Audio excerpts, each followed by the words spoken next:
Yo, ka-network no, so sinuwerte tayo ngayon, January 2, mga ka-network, January 2. Yan, so naputulan tayo ng brake. Yan. Yan mga ka-network no. So yung cable natin sa brake naputol.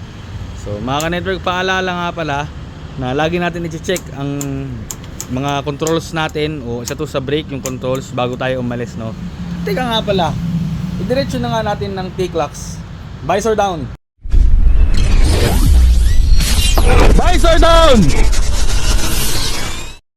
Yan ka-network no, so sisimulan na natin ang ating video tungkol sa T-clocks mga ka-network. Mga dapat gawin o dapat i-check bago natin gamitin ang ating mga motor. So aminado naman ako ngayong January 2, hindi ko na-check ng tama yung controls ko, kaya ganun yung nangyari ka-network. So sisimulan na natin sa pamamagitan ng T. Ano ang T? Yan ang tires natin. So dapat nasa tamang kondisyon, makapal. Tapos tama yung PSI mga ka-network ng gulong natin. So madumi lang yan pero tama yung PSI niyan. So sisimulan na natin ka-network. Ano ang kasunod? Controls ka-network. So ito ang controls. Dapat maayos ang headlight, ang busina, ang signal light. Yan, gumagana yung signal. Yan. Tapos auxiliary light natin, tsaka push start. Yan ka-network. Yan. So gumana naman siya no. So patayin lang natin para hindi maingay.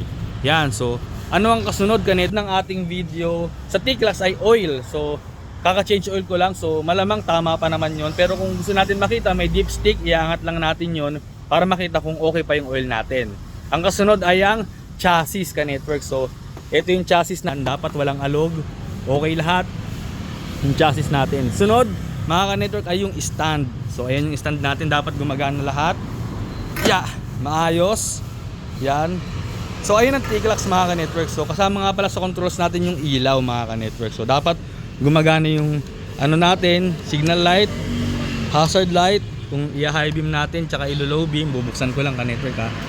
Yan. So kung i-high beam natin, ilo-low beam, iilaw, combination, yan dapat tama lahat yan, pati auxiliary light natin kung gumagana ba ka-network. So ayun network na. So huwag nyo na akong gayahin. So hindi ko na check kasi naisip ko papasok lang naman ako sa opisina, kaya hindi ko na check. So mga ka-network, simula ngayon lagi natin i-check kahit yung controls lang muna at saka mga brakes ng mga ka-network. So Happy New Year. Yon si XO. Yon, so hanggang dito na lang mga ka-network. So Happy New Year sa inyo lahat. Lagi natin tandaan yung T-clocks mga ka-network, mahalaga yan, ililigtas tayo niyan. So buti na lang meron pa akong brake sa likod, so sa harap. So medyo malakas nga lang, kaya medyo nahirapan ako. Sa EDSA ako nawalan ng preno kanina. So mga ka-network, hanggang dito na lang. Maraming salamat sa inyo. Ha! Peace out. Visor down!